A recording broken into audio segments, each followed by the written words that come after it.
હું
ડૉક્ટર હેતલ તમાકુવાલા છેલ્લા 23 વર્ષથી અમે સુરતમાં એઝ અ ડેન્ટિસ્ટ વર્ક કરું છું અને લોકોના દાંતના દુઃખ દર્દ તો દૂર કરીએ જ છે, પણ આ વખતે વિચાર આવ્યો કે આપણે લોકોને થોડો ખુશ કરીએ, એ લોકોની સ્માઇલ ચમકાવીએ, એટલે અમે દાંત ઉપર પેશન્ટને ડાયમંડ લગાવવાની આ વખતે શરૂઆત કરી છે, જે લોકોને ખૂબ જ પસંદ આવે છે.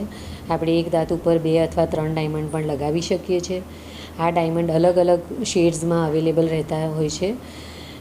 અલગ અલગ 16 શેડ્સમાં ડાયમંડ આપણને મળે છે, જેની સાઇઝ પણ મોટી નાની જેવા પેશન્ટના દાંત હોય અને જેવું ખેલૈયાઓને ગમે એવું આપણે લગાવી આપીએ છીએ. આ ડાયમંડ લગાવતા ફક્ત 5 મિનિટ લાગે છે, જેમાં આપણે દાંત ઉપર કોઈ હોલ કશું કરવાનું રહેતું નથી. ફક્ત ઉપરથી બોન્ડ લેયર લગાવીને ડાયમંડ સ્ટિક કરીને એને 3 સેકન્ડ લાઇટ આપી એટલે ડાયમંડ ફિક્સ થઈ જાય છે. અને ડાયમંડ જ્યારે બી આપણે રિમૂવ કરવું હોય તો ફક્ત 2 સેકન્ડ લાગે છે એને રિમૂવ કરતાં. બાય ચાન્સ પેશન્ટ કોઈ ખાતા કરતાં દાંતમાં ડાયમંડ ગળી બી જાય તો કશું નુકસાન થતું નથી. આરામથી બહુ નાનું હોય છે, સ્ટૂલમાં પાસ આઉટ થઈ જાય. ઓકે, એટલે આવી પણ કોઈ ચિંતા કરવાની રહેતી નથી. આ ડાયમંડ સાર્વોસ્કી કંપનીના આવે છે, ક્રાઇસ્ટ કંપનીના મળે છે, જે અમે ડીલર પાસેથી અમારા લઈએ છીએ.